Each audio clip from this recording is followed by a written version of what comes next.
Justin Ferguson, Auburn Observer.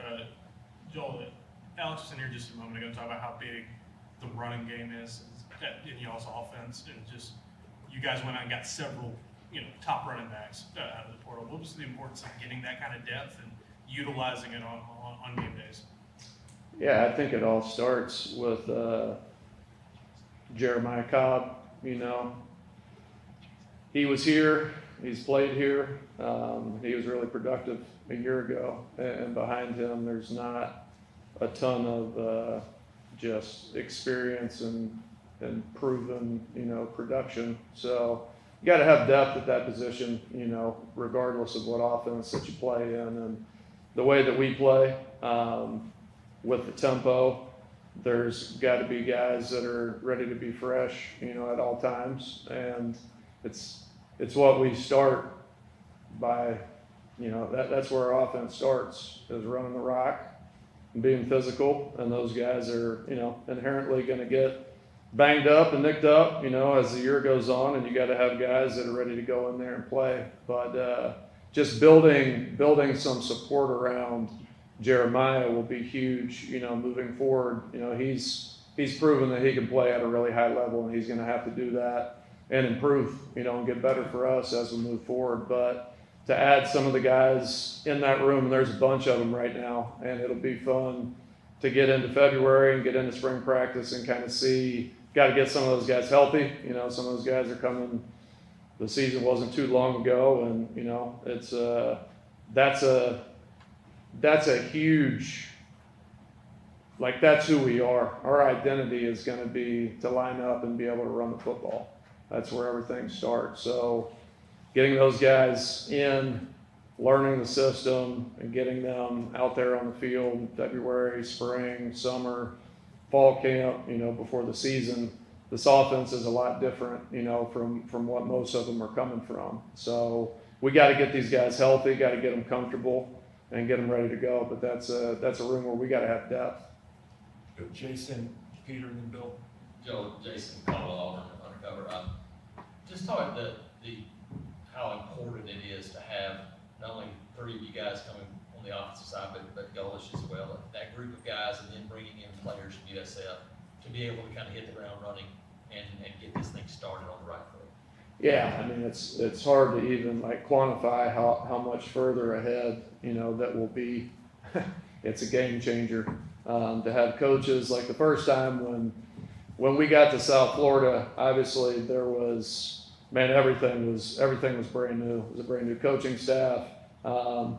Where I was coming from, I didn't know anybody, but Coach Golish, and we spent, that was a really important wintertime and spring for me personally, but it was brand new to the players, it was brand new to the coaches, and to walk through the door right now and to have players and coaches that have just been doing it together for the last 3 years is huge. So the amount of time that we're able to spend doing other things instead of teaching everybody how this thing works, way ahead of schedule compared to 3 years ago.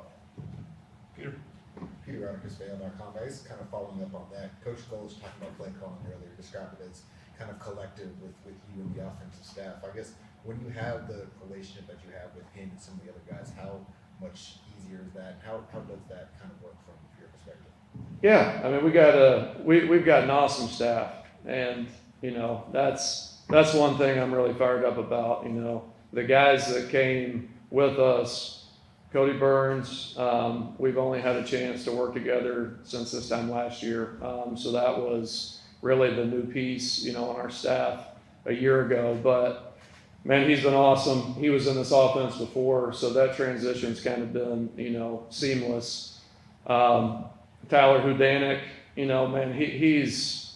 been in this thing probably longer than anybody, and he played in a similar offense and has been coaching in it really his entire career.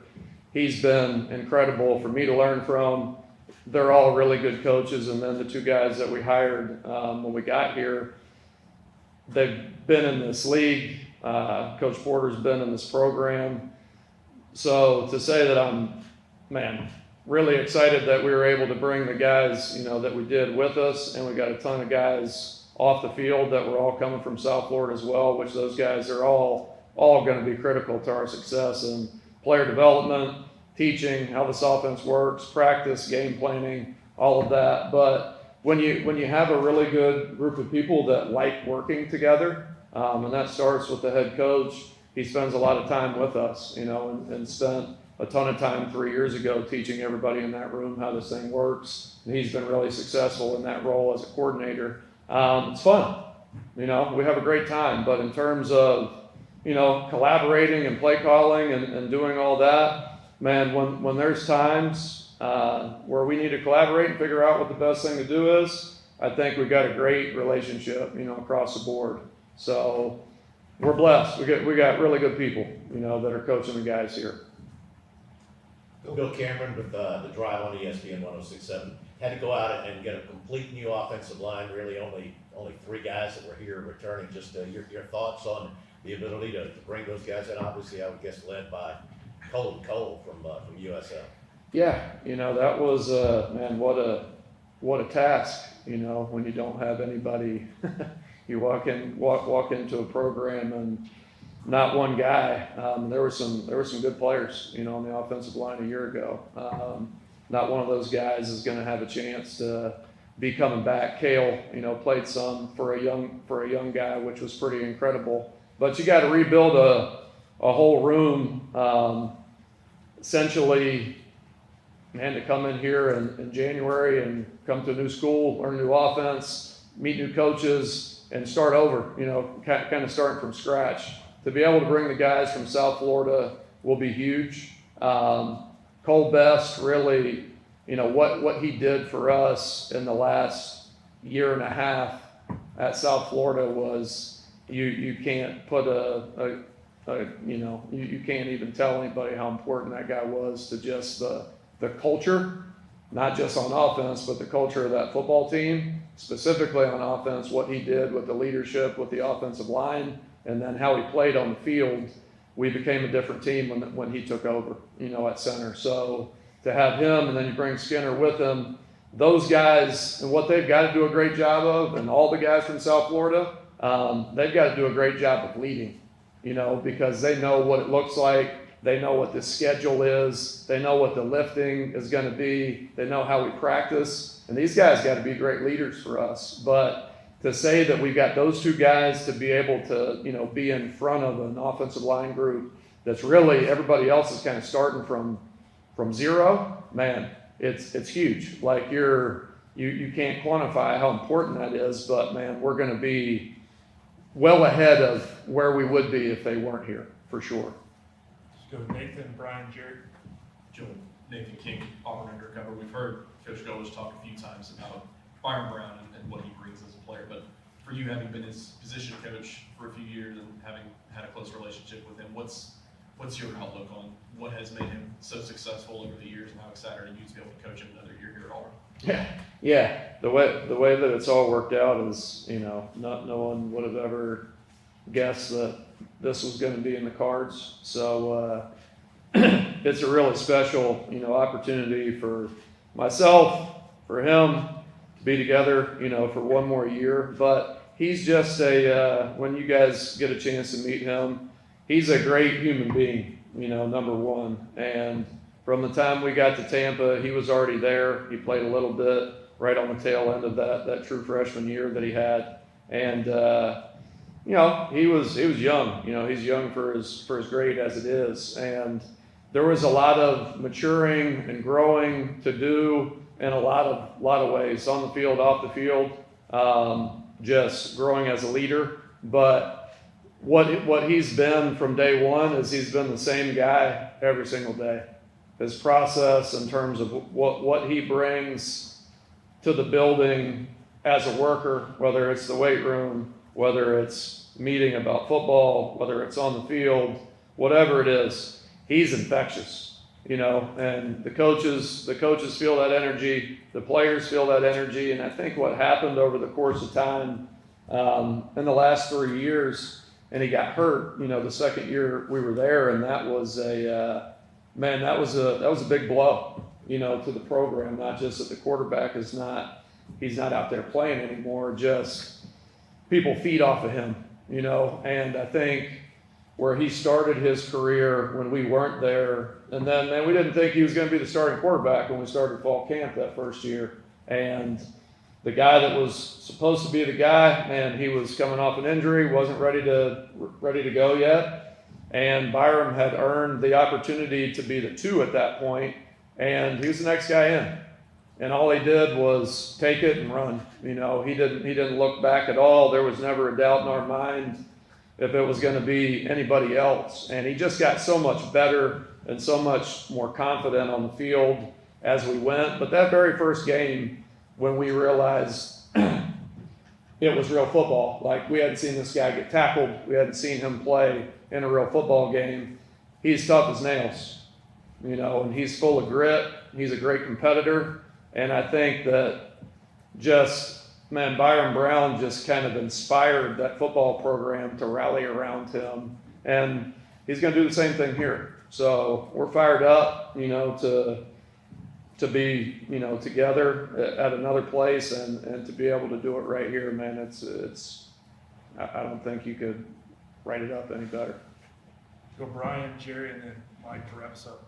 Joe on AuburnSports.com. I just wanted to ask you about, Alex told us that he had a really high hit rate when it came to calling touchdown plays. Is that true? Was he exaggerating a little bit? No, he was telling the truth. He was over 90%, I think, you know, this year. So he was right on time. There were some timely calls that we'll take them. You know, just to follow up, I do like the process that y'all have in play calling. He said that, you know, during a drive it'd be pretty quick and you'd be the one, but between drives there's a lot of give and take. Yeah. How do you like that? Yeah, I think that's where, man, I don't know. I've never really been on a staff. You know, when I was at Iowa State, which is, you know, my only other experience at this level of football, there's always been a lot of conversation, as much as there can be in between drives, whenever you have the time to talk about what's going on. Like, there's a lot of smart people, you know, on these coaching staffs, offense, defense, on every team around the country. The way that we've always done it, where I've been, man, we're gonna be able to try to get to what we think is the best thing, you know, to start out a drive, and then, once we get going, it's going to go really fast, and that's going to be on my shoulders. But I'm also going to listen when I feel like I need to do that. You know, if I'm going to be convicted about, hey, we got to do this, that, or the other, then we're going to do it, and that is what it is. But you know, if there's any kind of situation that comes up in a game where, man, KB's got a thought, Hood's got a thought, AG's got a thought, man, I'm going to listen, and we're going to try to put our kids in the best situation to go be successful. So that's the only way that I know, and it's worked out pretty good for us so far. Jerry. Coach Jerry, number30al.com. When you look at the wide receivers you guys brought in from USF, you know, how do you see them contributing to the offense this fall? And then your conversation with them now, what's kind of like their goals for the season? Man, I see them being ready to, number one, as soon as they get the opportunity to go out there and practice, I see these guys as having to be leaders, number one, and being able to be an example for everybody else. Because what we do is, man, there's a lot of people that do similar things, but how it's done for us, there's a lot of detail and there's a lot of time that has been invested in the guys that are here with us from South Florida.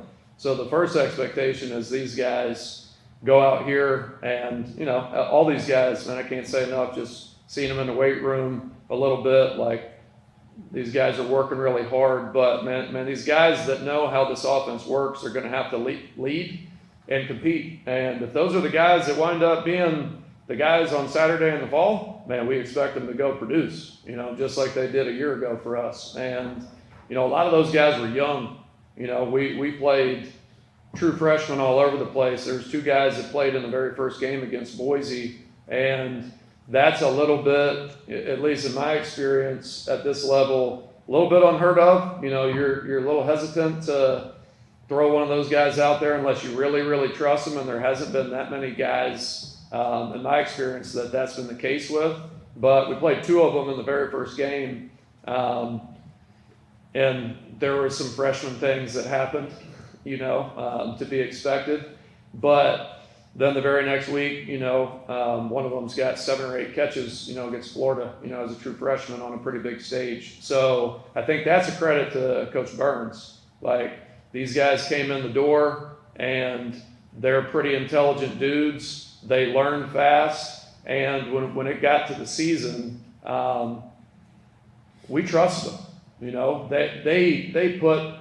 They put it on video in practice in fall camp, spring ball. Some of those guys were with us in that first spring, and man, they were the best guys. So whoever that winds up being for us, man, we're going to expect them to go be as good as they can be and to be one of the best offenses in the country. Mike? Michael Dean for Auburn. Coach, you opened talking about Jeremiah Cobb and his importance in the run game here, but Byron Brown carried the ball 175 times last year. How do you plan to balance his role in the run game moving forward here in the SEC? Yeah, that's I think one of the most fun parts of my job and us as an offensive staff is figuring out what we're going to look like. It's we pretty much have a brand new team. You know what I mean? So that's the task at hand for us, is to figure out, man, where we make adjustments, from what we've done the last 3 years at the last place to what we look like now. And I don't have that answer exactly right now, but Byron Brown, whatever offense, he's in, you'd be silly not to use him in all of the tools that he has. He's easily the best running quarterback that I've ever seen. It's really natural for him. And a lot of those runs aren't all the time like guaranteed that it's going to be designed for him. A lot of the things that we do in our offense, man, if you take away this option, all of a sudden he's got the ball, and that's part of everyday offense for us. And what he can do on his feet, scrambling and extending plays that way, man, we're going to use those tools, however we can. But at the end of the day, we got to keep them healthy, to the best of our ability, and use them timely, and not get them worn down. But he's been one of the best running backs that we've had at South Florida, if that makes sense. However you want to slice it, he's been one of the most talented guys we've had. So from 1 week to the next, what that looked like, man, might be completely different. So we'll figure that out as we go. But I think that's part of the fun for us now, is to kind of be able to actually get into football and figure out, man, we're going to be playing in this conference, figure out what that looks like, and figure out what this running back room kind of, looks like as we get through spring practice. And we got a long way to go to figure all those things out, but we're gonna use him in a run game. I can assure you that. He's a weapon. Thank you, Coach. You're welcome.